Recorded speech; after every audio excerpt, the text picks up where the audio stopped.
Welcome back to the Marathon of Air Buddies.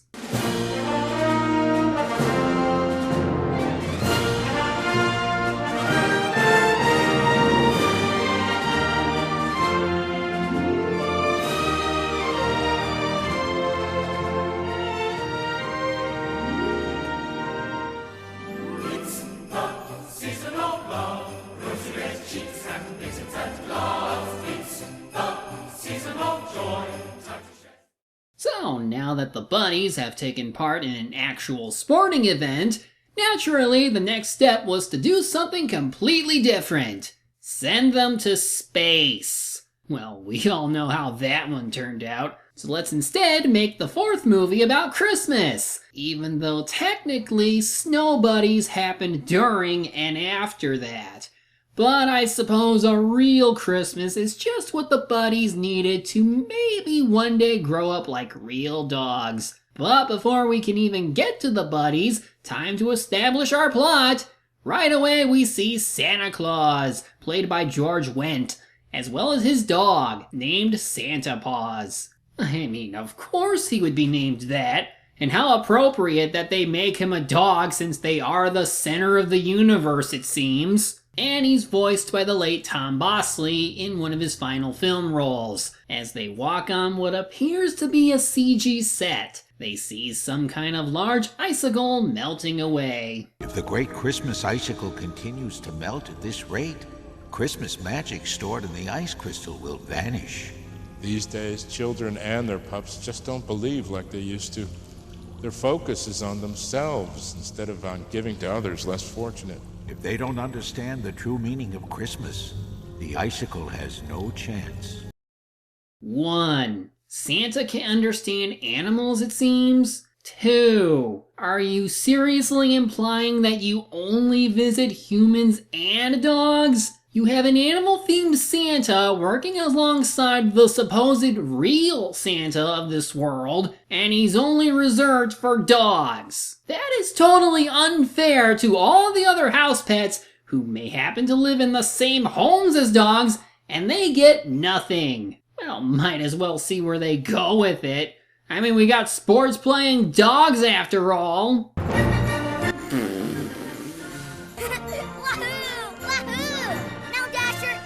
Well, it's nice to see the CGI got worse after Space Buddies. So yeah, this is Puppy Paws, who Santa Paws said was going to have to learn to teach the next generation to learn the meaning of Christmas and whatnot. But he likes to have fun instead. Oh, that's nice. They even turned him into a CG monstrosity. So of course, for elves, we got a mix between the classic short elves and having human-sized ones too. They also have dogs acting like elves by having them help out too, which just seems awkward. Wouldn't they be making dog toys? Alright, this'll be good. There's the bell, let's work until we grant each Christmas wish. Jingle bells ring. Jingle bells ring. There's the bell, let's work until we grant each Christmas wish. Or hurry up and fill the sleigh with the best things on your list. Hey! Okay, you got me there. That was kind of funny. This has gone too far, so Puppy Paws gets punished. The elves are very upset. They're now another day behind schedule. You know how hard they work getting ready. I didn't realize it would cause such havoc. I just wanted to have some fun. Maybe you should be thinking about how important Christmas is to children and puppies all around the world. It's our responsibility to deliver good puppies the gift they've wished for the entire year. Maybe it's just because he's his father, so it makes sense for him to speak to his son. But does anyone find it odd that Santa Paws gets the bigger cushion than Santa Claus? I wish Christmas would just go away. Puppy Paws, what a horrible thing to say.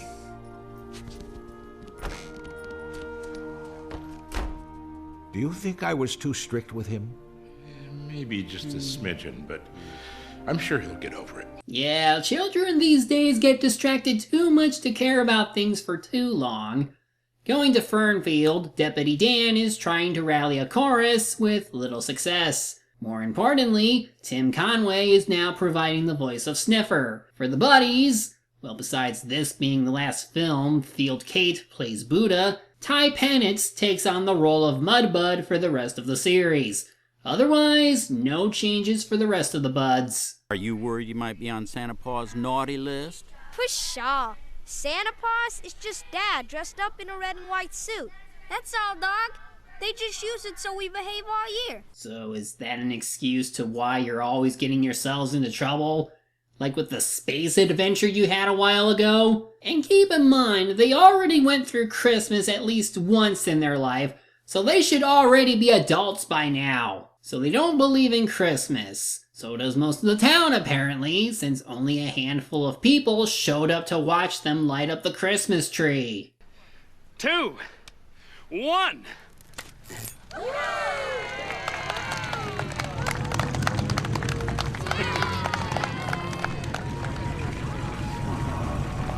Buddies, it's Mr. Cruge, the dog catcher. Mr. Cruge. Well, that doesn't sound like Scrooge, now doesn't it? Cruge is played by Christopher Lloyd, in one of his more not so memorable roles. And besides being a cold-hearted dog catcher, he seems to despise Christmas. Here he ends up catching this Yorkshire Terrier named Tiny. Oh my. Thank you, Lord, for this blessing. Amen.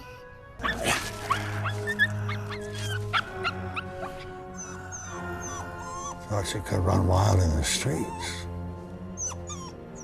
Not on my watch, you don't. Now the thing about Tiny is that she's played by Kaitlyn Maher. Really hope I said that right. Who seems to show up a lot in the Air Bud entertainment films, either for our voice role or live performance. Being around 9 at the time of this movie, she's honestly not too bad here, though I haven't heard her much from anything after, besides Freebirds, where she was the president's daughter. And now for something so cliche, it wouldn't even make Black Clover standards. I don't want to be responsible for Christmas. I just want to be an ordinary puppy. I wish Christmas would just disappear. So millions of kids and puppies not believing in Christmas makes the icicle melt slowly, but then one of them saying they don't like Christmas in front of the icicle is enough to make it crack? What are the odds of that? Naughty book gets thicker every year. And we're just on the pups. Here's a thought. Expand to more than just dogs. Maybe you'll get more animals believing in you if you started being more diverse. It's funny how they have a magic book that tells them who's naughty and who's nice, and while they have a photo play for them, they still have to turn the page to make it continue. Santa Paws? Claus? Okay, who really runs this joint? When did the dog become more important than Santa Claus himself? So since Butterball was the last puppy they were looking at the time, Puppy Paws ends up reading his page, learns about the rest of the Air Buddies, and decides to sneak aboard the mail truck so he can go meet them, but not before we get a bad gag. Oh, I'm liking this very, very much. Florence? Bellissimo, molto bene. All seems in the working order, Santa Claus. You give me the clearance, I'm ready to roll. Oh, good thing they only stopped at 2. Can't imagine what they do for, like, Mexico, China, and the like. Also, both Santas were looking right in the direction that Puppy Paws was coming in from, and no one saw him enter. And because he just happens to not like Christmas, the icicle starts breaking even faster, and their power goes out. Seriously, if this is just because of one puppy showing frustration for the holiday, then I'm going to be disappointed if he's the only one who can fix this later. I mean, really, what's the ratio of the number of those who believe in Christmas and those who don't? How much power would you lose on just one non-believer alone? Or do magical beings weigh more somehow? Good thing Fernfield is first on the list. I can't imagine the magic mail truck getting anywhere else after that power surge. Now that Puppy Paws is loose, it's time to find the buddies. As he does, though, his magic crystal collar seems to act randomly and cause Christmas things to happen.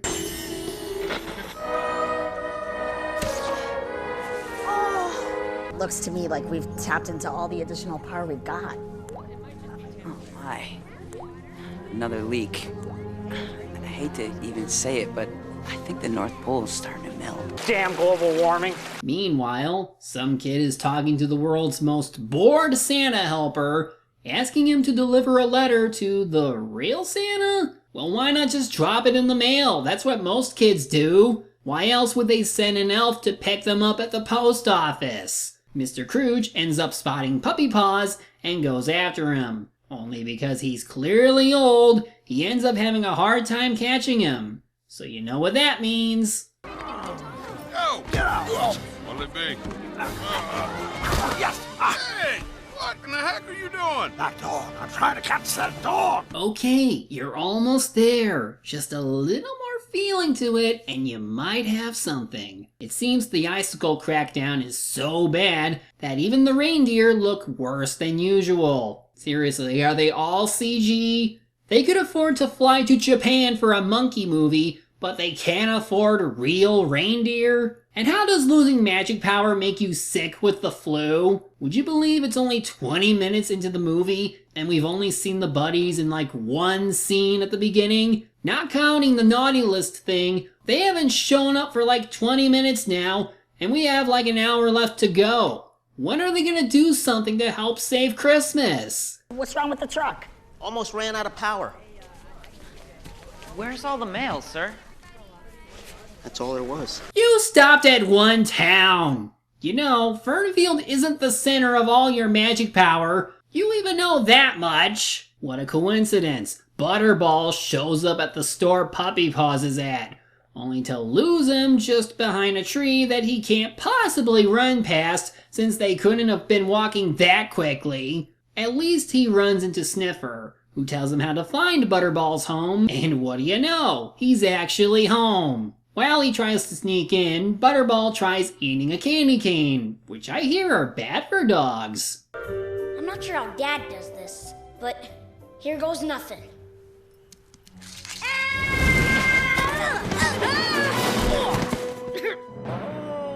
Those effects were as convincing as on my show. Naturally, he tries to convince them that he comes from the North Pole, which at first he doesn't buy. But after hearing he's on the naughty list, he's at least willing to hear how he could get off it by teaching this one how to be a normal puppy. I smell shenanigans. Huh? Hey, how'd you get up there? Uh-oh. And then the chef came back after hearing the sound of a cookie sheet falling. I said... And then the chef came back after the sound of... No, of course he ain't coming back, because Puppy Paws has to show off his magic. He can't control it, of course, unless the plot demands it, but it doesn't matter. By the time the cookies are gone and the father shows up, Puppy Paws just runs off while Butterball gets into trouble. Even though there's no way to get up to where they were in the first place, so you try figuring that one out, stupid human. Despite this being an easy way to be unfriended, Butterball lets him meet the siblings. He claims to be Santa Paws' son from the North Pole. Yo, you straight up tripping? We ain't falling for that, dog. I'm sorry about my brother. We've just grown a little skeptical about Christmas. You're not alone. No one believes in Christmas spirit anymore. That's why I'm here, to learn how to be an ordinary pup. So that's supposed to fix the lack of Christmas spirit? Oh no, wait! You just want to take advantage of that fact so you can be normal without Christmas. Again, you're selfish as hell! And they're just okay with bringing him to their homes to teach them about puppy stuff. Not even going to question his magic crystal. Alright, dog. I'm gonna show you how to kick it like me. I like kicking it. Yeah, you know, bust some moves. Yeah, bust some moves. Watch and learn, cuz. I call this... My god, it's glorious! He's not even moving his mouth! How do you not even do that? I call this the Prince Robin Bob, the spinning top. Wow. Funny enough, each time he does something, he ends up upsetting the buddy in question.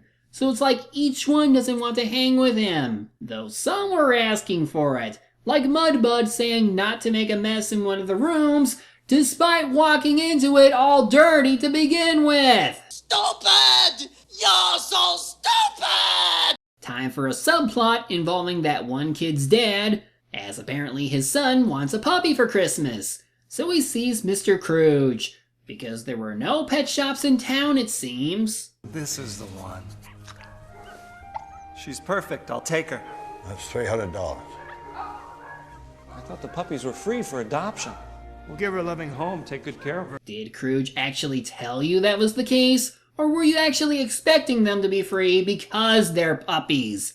Animals don't come cheap, no matter what the age, since many have to be vaccinated, spayed, and neutered, so the original owners should expect some compensation. Also, what were you expecting from a man who's apparently so miserable that he doesn't even give a damn for sick children? Were there seriously no other places you could go to get a dog? Why this guy? I have $50. No money, no mutt. Also, it's kind of amazing that the one time that I would have liked Christopher Lloyd to ham it up in something like an Air Buddies movie, he's just playing it super straight. Of course, right now it just seems like they're being rather straight with how the buddies act. Instead of some Christmas-related adventure, so far they've been dealing with a puppy who doesn't like Christmas and keeps annoying them. So they play hide and seek just to ditch him, only to have the talk. Puppy Paws actually thinks that I'm buying that his pop is Santa. I'm not even shopping, yo. The dude got me in some serious doo-doo. I had the humiliation of wearing a clean coat for the entire day. You should have seen what he did to me. It was a fashion disaster. But I was just trying to be like them. You mean to tell me none of them heard him just now? He's right freaking there! And of course, they flip their attitude when Buddha talks about how they were just blaming him for trying to fit in. Not like it matters, because Cruge takes him away. Back at the North Pole, the Christmas icicle is about gone. Puppy Paws left, the icicle started melting even faster. Yeah, right. Puppy Paws, Christmas as we know it will be lost forever. Anyway, Cruge takes Puppy Paws' collar, which I'm pretty sure would be immoral for the sake of purposely impounding owned animals without contacting their owners, though to be fair, he probably thinks it's a phony given the North Pole label on it, though later we see he has a whole collection of collars. And it's here that he meets Tiny and learns about why Cruge is such a Scrooge. What's with that guy? Did he get coal in his stocking or something? He lost his Christmas spirit. Anything else? The hope for a Christmas miracle is all we have. Okay, and how long would some of you have to be here to lose it? Every night I look up and pray that someone sees the sadness in these lonely eyes and shares his love with me. Okay, she does actually sound rather sweet when she sings. If anything, the sequence only loses out on having just two dogs stare at each other for most of it, while the CG lip flaps come into play, but you can kinda see the heart they were going for. If anything, I think this is what Puppy Paws needed to hear, like why people really celebrate Christmas.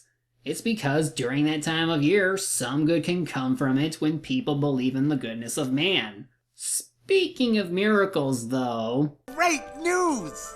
I think we know where Puppy Paws is. Fernfield, Washington, in search of a pup named Butterball.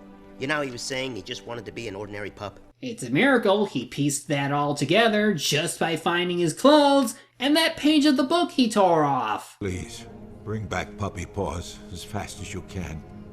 Without him, I'm afraid Christmas may be gone forever. I mean, we don't want him to go out like Mrs. Claus did. How else do you explain her not being in the movie? Eli and Eddie, played by Danny Woodburn and Richard Kind respectively, head to Fernfield to see if they can find Puppy Paws. And I guess the buddies are still looking for him? Dude, am I hallucinating, or is Butterball running with an elf? It's an elf, all right. They call the dogs of the North Pole elves? And wait a minute, earlier you had a hard time believing Puppy Paws was related to Santa Paws. Now you instantly recognize this dog as an elf? He asks for their help to save Christmas by finding Puppy Paws, and upon seeing Cruge's truck, they believe he might have been taken by him. Meanwhile, Eli notices a sleigh and some fake reindeer that he thinks he might be able to use instead of the mail truck that has run out of magic. But he gets mistaken for one of the workers. I wonder where this will lead. At any rate, the bunnies find their way inside the pound and begin their rescue operation. But first, it's time for Puppy Paws to realize the true meaning of Christmas. It's not just about presents. In fact, it's not about presents at all. It's about things you can't wrap in a box or tie with a bow. Close enough. They find his collar and put it back on him so he and Tiny can be freed. Just in time too, as Mr. Cruge returns. Sounding like this will be a big fight, Eddie and Tiny offer to stay behind while the rest get to Eli. While the other movies had somewhat big climaxes, what will this one be like? Hey, no. Shoot. Away. Oh! No. Go away. Go. Take this. Why take this? Defeated by the power of cuteness. Since the truck has no power, it's up to Puppy Paws to power up the sleigh. But we still need reindeer. There are no reindeer in Fernfield other than those plastic ones right there. Wait a sec. We know how to pull a sleigh. Holy crap, they actually referenced snow buddies! Which means it did happen a year ago when the puppies still haven't aged. Oh, forget it. Eddie uses his ability to talk to Cruge, and thus we learn why he hated Christmas. He never got a puppy as a child. That's it. Because his mother was allergic, it made sense to not give him one, but it was enough to hate Christmas. Of all the things to hate a holiday for, that just seems incredibly petty when he ended up becoming an old dog catcher.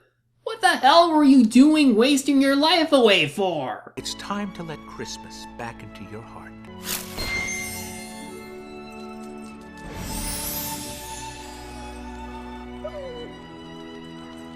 So the final boss of this movie doesn't convert by any of the main characters, but rather some side dog who just gives him a pep talk after experiencing laughter for the first time in decades. Considering I've seen the Lego movie, I shouldn't be upset over this, since it actually is a legitimate way of handling things.